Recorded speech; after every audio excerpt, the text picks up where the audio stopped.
Okay, let's dive right into this explainer. You know that universally frustrating feeling of being just totally stuck in life? That sense that you're just drifting, that your circumstances are entirely dictating your path, and you have absolutely no say in the matter? Well, today we are going to look at some fascinating source material that completely challenges that narrative. We're going to explore active decision making, focusing on that exact critical moment of choice and how you can actually reclaim your own destiny. Here is our roadmap for this. First, we'll look at the trap of indecision. Second, the cost of doing nothing. Third, 4 core questions to shift your mindset. Fourth, values and assertive communication. And finally, taking action now. Let's start right off with section 1, the trap of indecision. To really understand why we feel stuck, we have to look at our starting point. Think about a cow literally wedged in the middle of a gate. We often feel just as paralyzed by our circumstances. We convince ourselves that our choices are extremely limited, or honestly, just non-existent. We tell ourselves we don't have the money to leave a job we hate, or we hide our true selves because we're terrified we won't fit in. We just get stuck. The philosopher Jean-Paul Sartre actually had a very specific and kind of challenging term for this exact feeling. He called it bad faith. See, Sartre argues that when we make choices based purely on what other people expect of us or what society considers normal, just so we can avoid the discomfort of true freedom, we fall into bad faith. We're basically denying our fundamental freedom by pretending we don't have a choice in the matter. And when we do that, we give away all our power. So, let's move on to section 2, the cost of doing nothing. Staying stuck isn't free. Therapist Isra Nasir points out something absolutely vital here. Holding off on making a decision isn't a neutral act. Every single moment presents choices. When you don't make a decision, you're actually actively choosing to pass up the potential benefits of the options right in front of you. Therapists call this the opportunity cost of indecision. Because human beings have a natural bias toward avoiding change, not deciding is actually an active endorsement of the status quo. If you aren't choosing progress, you're literally choosing to stay exactly where you are.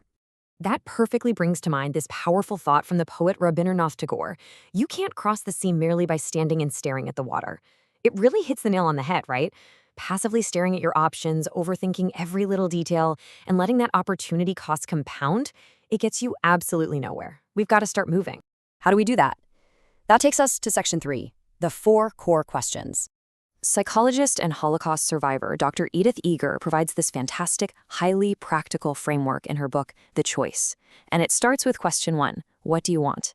It sounds incredibly simple, but let's be real, it's remarkably difficult to answer truthfully. Dr. Eger notes that we often avoid answering this honestly because we have a profound fear of judgment. What if we fail? What if people think less of us? Because of that fear, we usually settle for cookie-cutter, safe responses, goals we know we can easily hit, rather than risking the vulnerability of admitting what we truly want. And that naturally leads us right into question 2. Who wants it? Once you've actually stated what you want, you've got to ruthlessly examine it. Are these your authentic desires, or are they just heavy expectations placed on you by your family, your peers, or society? Untangling your actual goals from the goals everyone else has for you is absolutely essential if you want to escape that bad faith we talked about earlier. Okay, so let's bring it back to the reality of right now with question 3. What are you going to do about it? Once you know what you want and you've confirmed it's truly your desire, you really only have 2 options. You can choose to do absolutely nothing, or you can choose to do something. The big takeaway here is that there is always a choice. Even deciding to do 0 is an active choice, and it's going to produce a result, which is usually just more of the exact same status quo. But deciding to take even the smallest, most microscopic step forward, that fundamentally changes your narrative. It flips you from being a passive observer of your life into an active participant. To actually pull these decisions off, we need to look at section 4, values and assertive communication. This is where the rubber meets the road. Psychologist Nick Wignall has this framework that perfectly contrasts our primary communication styles, and it's crucial for understanding your own agency. Look at passive and aggressive styles. They're both ultimately motivated by a form of avoidance or overcompensation. You're running away from fear, avoiding conflict, or dodging responsibility. When you're passive, you just conform to someone else's story and totally abandon your own.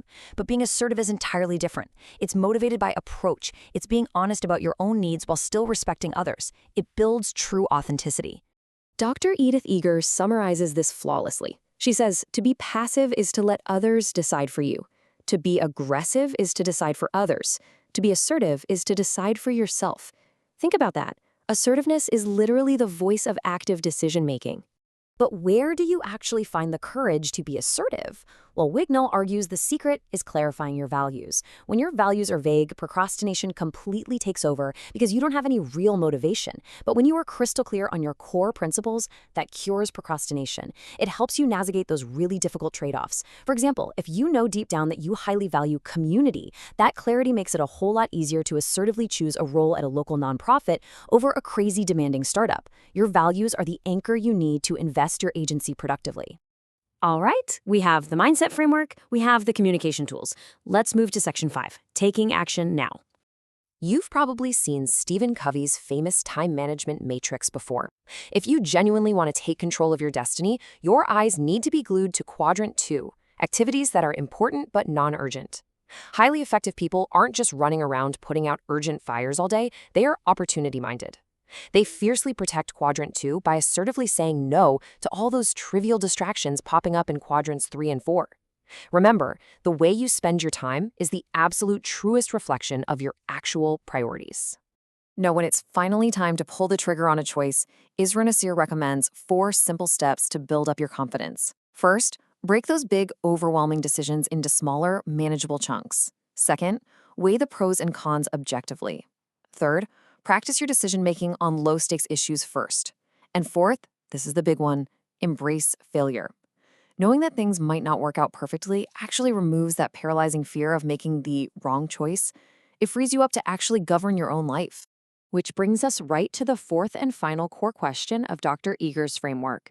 You know what you want, you know it's authentically yours, you know you need to do something. So, when are you going to start? Now or later? Some of you might be secretly thinking, maybe never. But remember the opportunity cost we talked about? Saying never simply means you're choosing to start your inaction right now. You're actively deciding to stay stuck. So, knowing what you know now about the trap of indecision and the immense power of assertive choice, are you going to continue quietly endorsing the status quo, or will you actively reclaim your destiny today?